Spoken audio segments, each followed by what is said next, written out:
십자가에 달리신 예수 그리스도라는 문장은요, 우리가 평생을 곱씹고 헤아리고 묵상을 해도 부족할 만큼 너무나도 큰 진리이자 신비이자 하나님의 사랑입니다.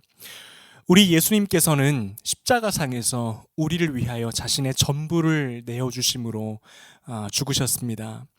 오늘 본문 23절과 24절에 보면 로마의 군인들이 예수님께서 이 땅 가운데에 소유하셨던 유일한 소지품인 겉옷과 속옷마저도 그들이 취했다라고 기록하고 있습니다. 여러분, 사실 우리 예수님께서는 만왕의 왕이십니다. 모든 하늘의 부요함을 소유하신 분이시고요, 창조주 하나님이시지 않습니까? 그런데 왜 예수님께서 이처럼 초라한 모습으로 죽으셔야만 했을까요? 왜 우리 예수님은요, 이처럼 정말 아무것도 남기지 아니하시고 초라함을 덧입은 채로 죽으셔야만 했습니까?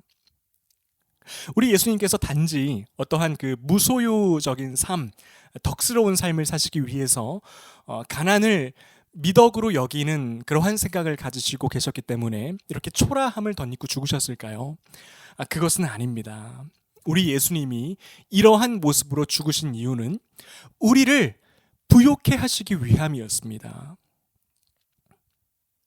우리 예수님께서 입으셨던 모든 초라함은요, 사실상 우리가 우리의 인생 가운데에서 덧입어야 할 결핍이자 부족함이자 목마름이자 초라함이었던 겁니다. 죄로 인해서 하나님이 주시는 영원한 생명으로부터 끊어진 우리는요, 풍성한 하나님의 채우심이 아니라 날마다 살아가면서 겪어야 할 아픔과 목마름과 절망과 부족함과 끊어짐과 이러한 것들을 지고 살아내야 하는 것이 우리에게 부여된 삶이었습니다. 하지만 예수님께서는 그러한 우리의 모든 결핍을 끌어안으시고 십자가의 위에 올라가셔서 우리를 위하여 죽으심으로 그 모든 문제를 해결해 주셨습니다. 우리의 초라함을 안고 죽으신 그 죽음의 결과로서 우리는 반대로요, 예수님이 소유하셨던 그 하늘의 부요함을 덧입는 인생으로 바뀌어지게 되었다라는 말입니다. 우리 주님께서 하신 일이에요. 그 결과 우리는 하나님의 자녀라는 신분으로 신분적인 변화 또한 얻게 되었습니다. 하나님 나라의 유업을 이어받는 하나님의 상속자가 되었다라는 말입니다. 갈라디아서 4장 7절에 보면 이렇게 기록되어 있습니다. 그러므로 내가 이후로는 종이 아니요 아들이니 아들이면 하나님으로 말미암아 유업을 받을 자니라. 여기서 유업을 받을 자니라라고 하는 말은 우리가 하나님의 자녀로서 하나님 나라의 기업을 이어받는 상속자가 되었다라는 말입니다. 여러분, 우리는 로또 1등에만 당첨이 돼도요, 인생 역전이라는 표현을 씁니다. 거의 일어나지 않는 일이죠. 누군가가 로또 1등에 당첨됐어 라는 말을 전하면 정말 그야말로 세상의 모든 것을 다 얻은 사람처럼 우리는 부러워합니다. 그런데 오늘날 우리에게 전해진 십자가의 죽으심의 소식은요, 로또 1등과는 차원이 다른 소식이라는 거예요. 사실 우리가 누리고 있는 예수님의 십자가의 죽음으로 인하여 우리가 누리게 된 축복은요, 복권 당첨과는 비교할 수 없는 축복이라는 겁니다. 왜 그렇습니까? 하나님 나라의 기업을 이어받는 상속자가 되었다라는 말이에요. 이게 얼마나 큰 은혜입니까? 예수님이 가지신 하늘의 부요함을 우리에게 주셨다라는 말입니다. 그런데 여기서 우리는 한 가지 딜레마에 빠질 수 있습니다. 하나님께서 우리에게 이 모든 것을 이루셨는데요, 모든 풍요로움과 부요함을 우리에게 예수님의 십자가로 말미암아 주셨는데요, 우리의 삶을 가만히 들여다보면 분명한 결핍이라는 것이 존재한다는 거예요. 실제로 부족한 것들이 있습니다. 채워지지 않는 목마름 때문에 때로는 극심한 고통을 느낄 때도 있는 것이 우리의 삶의 현실입니다. 이 딜레마인 거죠. 성경은 분명히 우리에게 선언해요. 예수님이 십자가에 달려 죽으심으로 모든 것을 이루셨다라고 말씀합니다. 신분의 변화가 일어났어요. 하나님의 자녀가 되었습니다. 하나님의 상속자가 되었어요. 그런데도 불구하고 우리의 삶에는 결핍이 존재한다라는 사실이에요. 사실 이러한 딜레마를 많은 성도님들이 이해하고 계시지 못하기 때문에 십자가의 복음이 그저 관념적으로만 그치는 경우들이 너무 많습니다. 주님이 우리 삶에 이루신 것은 어마어마하게 큰 은혜인데 그 은혜가 실제 나의 삶에는 적용이 되지 않아서 여전히 성경의 말씀 따로 나의 현실적인 삶을 따로 이렇게 따로따로 살아가는 일들이 너무나도 많은 그리스도인들 가운데 빈번하게 일어나고 있는 것이 현실입니다. 여러분, 십자가의 은혜가 우리에게 임하였고요. 우리 주님이 모든 것을 주셨는데도 말미암아 우리가 여전히 결핍을 느끼는 이유는 진짜 없어서가 아니에요. 하나님이 우리에게 주지 않으셨기 때문에 없는 것도 아닙니다. 우리는 이미 다 받았어요. 이미 신분의 변화가 일어났습니다. 우리 예수님의 부요함이 우리에게로 왔어요. 하지만 우리를 사랑하셔서 이 땅에서 우리의 삶을 통하여 그리스도의 장성한 분량까지 우리를 연단하시는 좋으신 하나님의 뜻 가운데에 아버지 되신 우리 하나님의 섭리 가운데에 필요에 의해서 잠시 우리 가운데에 허락되었기 때문에 존재한다라는 사실이에요. 진짜 없어서 부족한 게 아닙니다. 진짜 없어서 목마른 게 아니에요. 여러분, 그 세계 스카웃 대회 잼버리 대회라는 거 아시죠? 몇 년 전에 재작년인가요? 우리나라에서도 있었습니다. 그런데 한 학생이 이 세계 스카웃 대회에 참석하기 위해서 내야 되는 참가비가 우리나라 돈으로 무려 한 800만 원 정도라고 합니다. 참가비가 800이니까 뭐 한 여러 경비를 다 합하면요. 한 1,000만 원에 육박하는 뭐 엄청난 비용을 지불하고 그 스카웃 대회에 참석하는 거죠. 그런데 이 학생들이 세계 대회에 참석을 해서 그 돈을 내고 뭐 고급 호텔에서 먹는다든지 고급 음식점에서 식사를 한다든지 아니면 뭐 쇼핑을 한다든지 이러한 일정으로 시간을 보내는 게 아닙니다. 오히려 완전히 반대죠. 고생을 되게 많이 해요. 뭐 오랜 시간 하이킹을 하면서 걸어 다니면서 환경 보호 캠페인을 펼치기도 하고요. 호텔은커녕 텐트를 치고 에어컨도 없는 가운데에 그렇게 부채질을 하면서 열악한 상황에서 잠을 자기도 하고요. 어떨 때는 주어진 식재료들로 자기들이 직접 음식을 만들어 먹어야 하는 그런, 어떻게 보면 정말 그 이로 말할 수 없는 고생을 하다가 돌아갑니다. 그런데 여러분, 왜 학부모들이 그 많은 돈을 들여서까지 자기들의 자녀를 그 스카우트 대회에 보냅니까? 왜 그러한 막대한 비용을 들여서까지 아이들로 하여금 고생하는 그 자리에 보냅니까? 그것은요, 지금 당장은 그 아이들이 불편할지언정 아이들이 그 기간에 성장할 수 있기 때문에, 그리고 이 모든 불편함이 그 아이들을 더 나은 사람으로 만들어주기 때문에 투자가 아깝지 않은 거예요. 전에 없던 독립심을 기를 수 있고요. 모험심을 키울 수 있고요. 배려하는 마음, 협동심, 참을성, 이러한 것들이 그 기간 안에 아이들의 그 몸과 마음에 체득이 되기 때문에, 그리고 결국 그것이 그들의 삶을 더 풍성하게 만들어줄 것을 학부모들이 잘 알기 때문에 그 엄청난 비용을 투자해서 보내는 것 아니겠습니까? 제가 살던 영종도에도 그 유럽에서 온 스카웃 대원들이 왔습니다. 새만금에서 이제 좀 불편한 일들이 있었잖아요. 그래서 이 영종도로 와서 뭐 이렇게 길거리에도 학생들이 이제 지나다니고 하는데, 영종도에 사는 주민분들이 이제 그 한국인으로서 좀 미안하기도 하고 또 참 보기 좋고 그러니까 따뜻한 마음을 가지고 이제 그 지나가는 아이들에게 마트에서 뭐 간식을 사주기도 하고 뭐 과일을 주기도 하고 굉장히 이렇게 따뜻한 마음에 호의를 베풀었습니다. 근데 제가 지나고 나서 한 가지 전해들은 이야기가 있는데요. 그 아이들 중에 어떤 학생들은 그 호의를 이렇게 좀 거절한 학생들도 있다고 해요. 감사하지만 마음만 받겠습니다. 왜냐하면 저희는 지금 스카웃 대회에 참가하고 있기 때문에 그 룰에 따라서 그렇게 훈련을 하고 싶습니다. 마음만 받겠습니다. 이렇게 거절한 거죠. 지금은 비록 좀 먹을 것도 마음대로 내가 원하는 것을 먹을 수 없고 원하는 어떤 대로 움직일 수는 없지만 이 기간이 끝나고 나면 우리 부모님을 만나면 우리 부모님이 차려주신 그 식탁에서 내가 원하는 음식을 마음껏 먹을 수 있는 날이 오고 또 편안한 곳에서 잘 수 있는 날도 오기 때문에 지금은 이 스카우트 대회에 충실하겠습니다. 이렇게 거절을 하게 된 겁니다.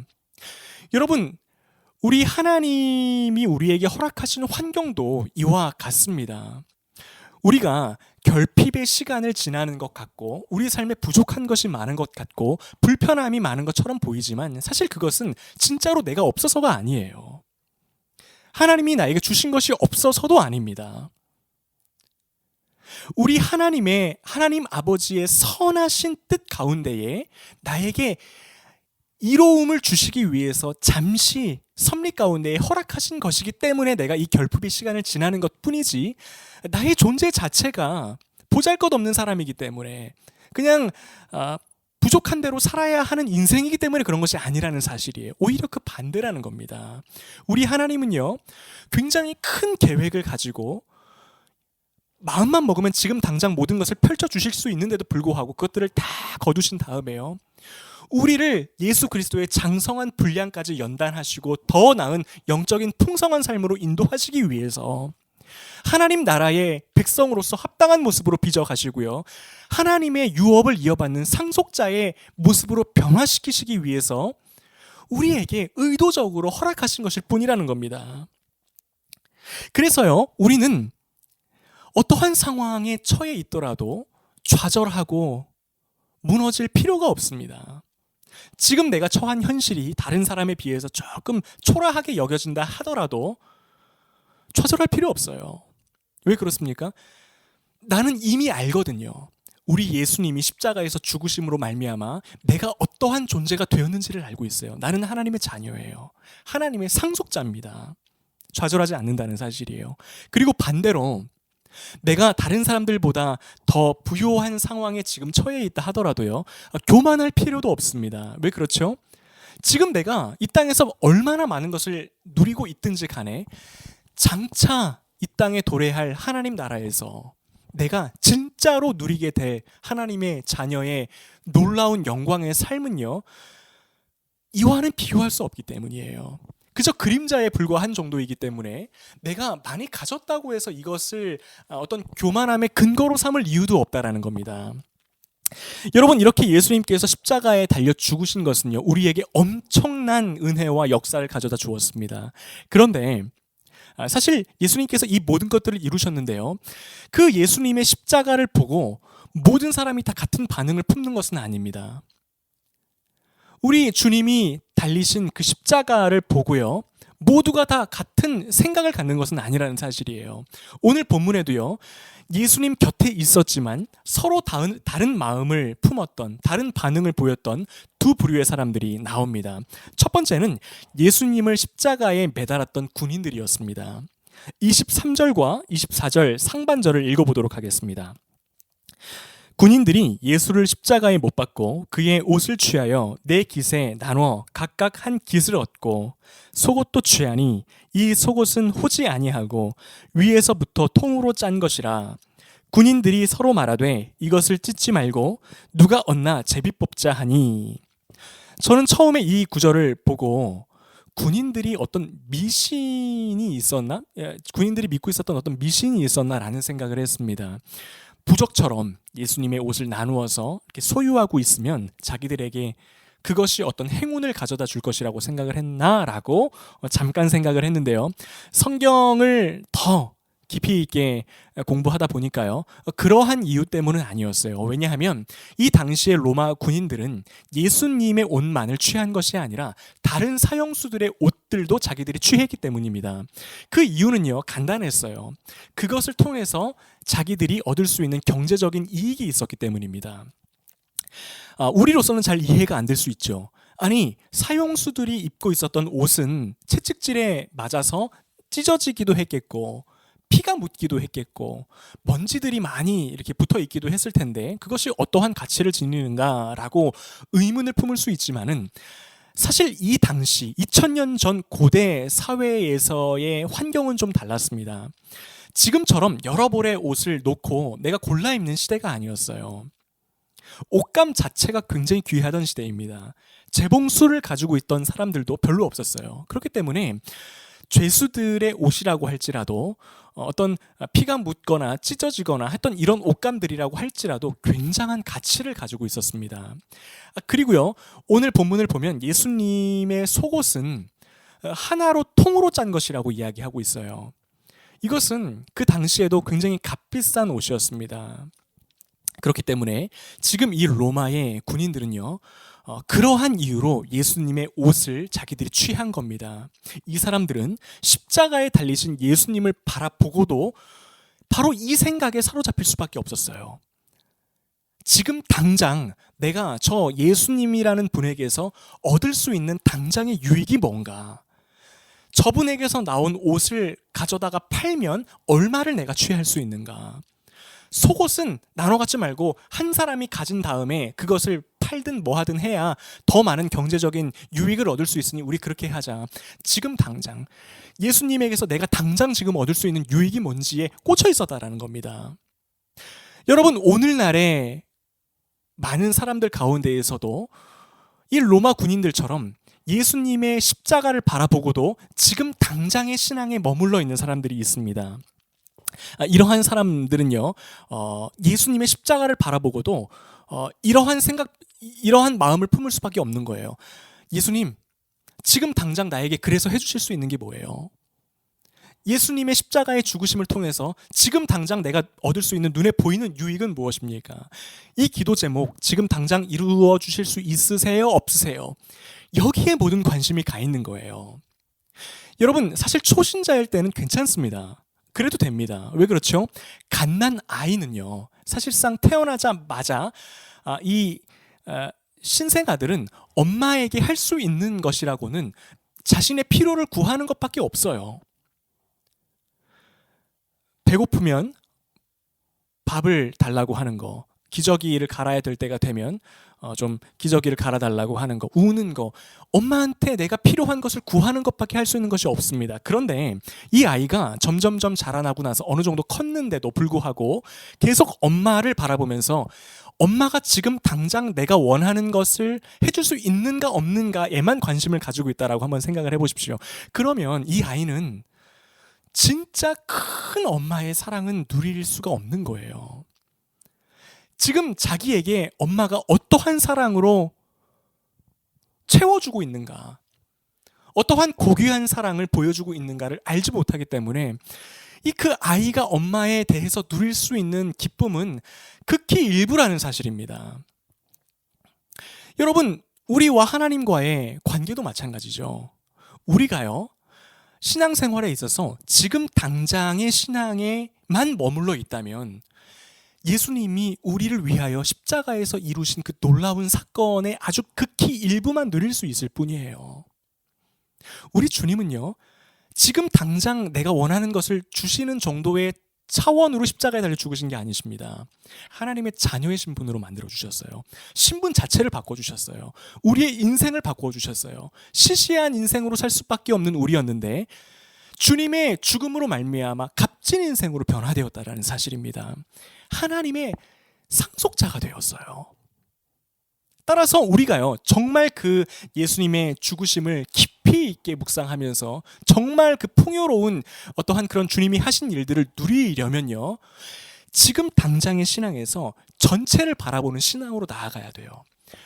우리 주님이 십자가에 달리심으로 말미암아 내가 어떠한 존재가 되었는지 그것을 바라보는 거예요. 내가 어떠한 삶을 부여받았는지, 내가 무엇을 누릴 수 있게 되었는지, 이것을 날마다 바라보고 묵상하는 신앙으로까지 나아가야 진정으로 거기서부터 우리의 삶은 물론이거니와 우리의 영적인 삶이 이로 말할 수 없이 풍요로운 열매가 맺는 역사가 일어난다라는 겁니다. C.S. 루이스라는 너무나도 유명한 기독교 작가가 있죠. 이분은 케임브리지 대학의 교수이기도 했고 옥스퍼드 대학에서도 강의를 했던 정말 너무나도 저명한 분입니다. 근데 이분은 원래 크리스천이 아니었어요. 무신론자였습니다. 이분이 처음에는 종교에 대해서 이런 생각을 가지고 있었다고 합니다. 종교는 사람에게 도덕적인 무거운 짐을 지워주는 것에 불과하다라는 생각을 가지고 있었어요. 굉장히 종교에 대해서 회의적이었던 거죠. 근데 이분이 성경에 대해서 깊이 있게 연구하고 묵상을 하고 신학과 철학을 공부하면서 진리를 탐구한 결과 지적으로 하나님께서 살아계시고 예수 그리스도의 십자가의 죽음이 진리라는 사실을 지적으로 알게 된 거예요. 동의를 하게 된 겁니다. 근데 문제는 지금 당장 자기의 삶이 변화되는 것은 하나도 없었던 거예요. 여전히 인생 가운데에 해결해야 하는 문제는 그대로 남아있고 지적인 동의가 어떤 자신의 삶의 변화를 가져다 주지는 않았다라는 겁니다.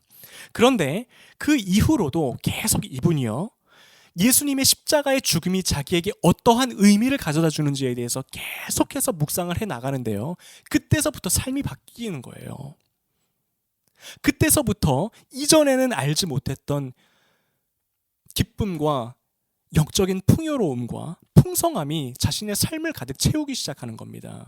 그때서부터요, 하나님께서는 이 C.S. 루이스가 가진 지성을 사용하셔서 기독교의 진리를 변증하는 변증가로서 놀랍게 사용하시기 시작합니다. 그의 삶이 완전히 변화되기 시작하는 거죠. 언제서부터입니까?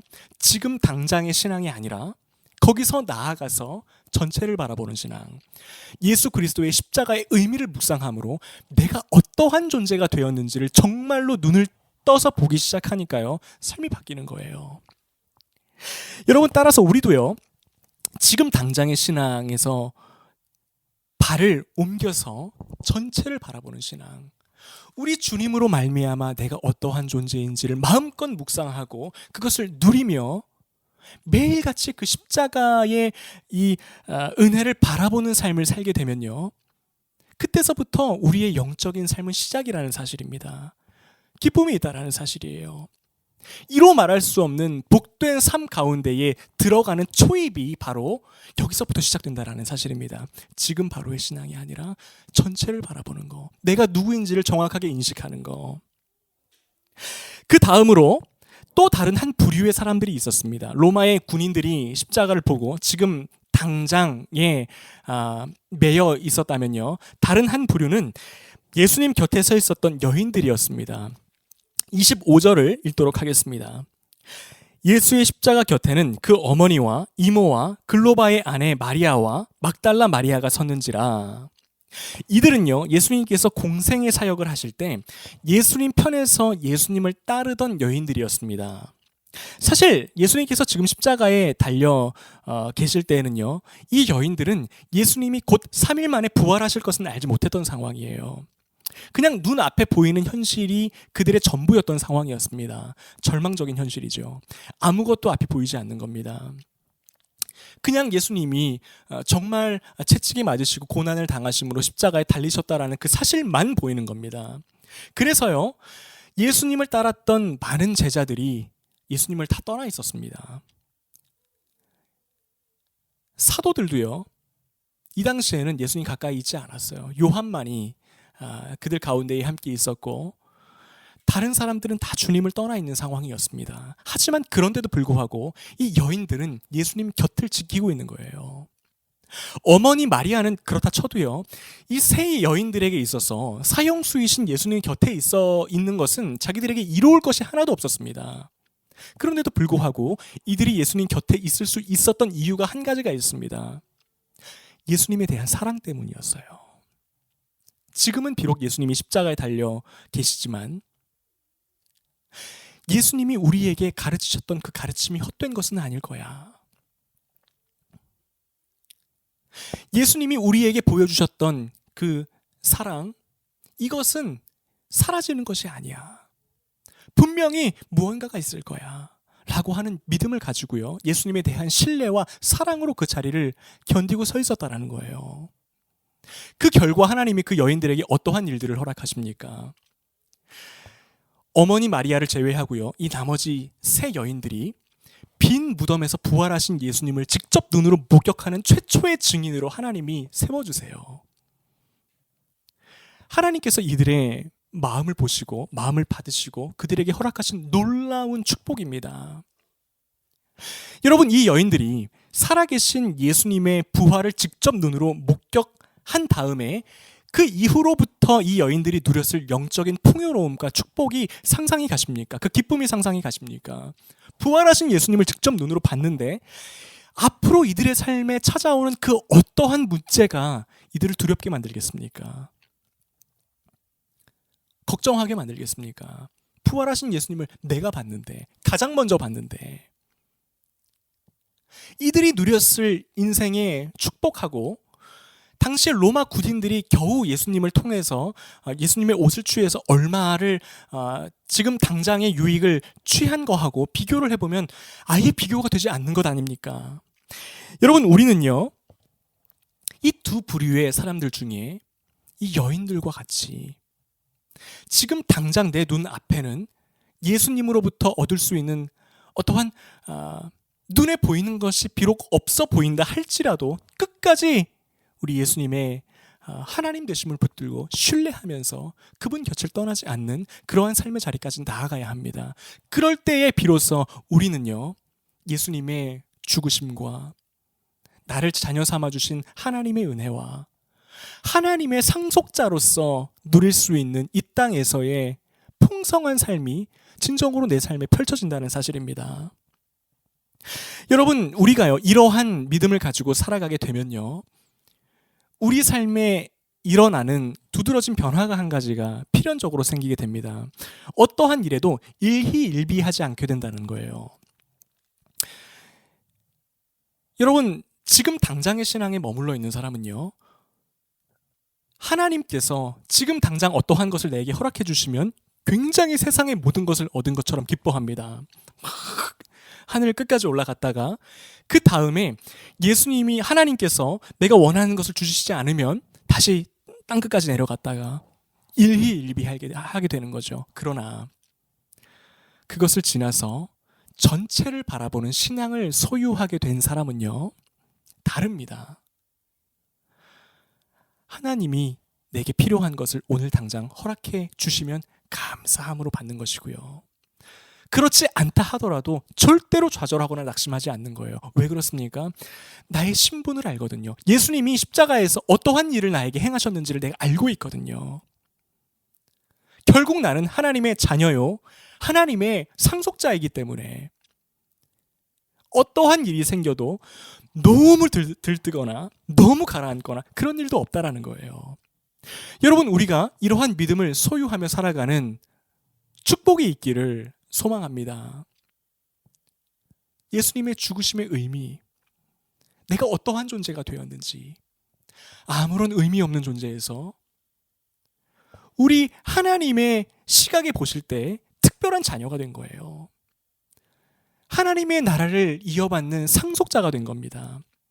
그래서 고린도전서 6장에 보면 이런 이야기가 있지 않습니까? 성도란 어떤 존재인가? 세상을 심판하고 결국 천사들을 판단하는 자리에 이르게 되는 그러한 놀라운 존재로 변화된 것이 바로 너희가 예수님의 죽으심으로 말미암아 누리게 된 축복이라고 말씀하고 있어요. 여러분, 저와 여러분이 새로 시작되는 이 한 달, 그리고 이 한 해, 예수님 앞으로 가는 바로 그날까지 이 사실을 굳게 붙들고 날마다 예수 그리스도의 십자가를 묵상하며 그 승리의 의미, 주님이 이루신 일에 대한 기쁨을 누리면서 살아가는 은혜가 저와 여러분에게 있기를 주의 이름으로 축원합니다.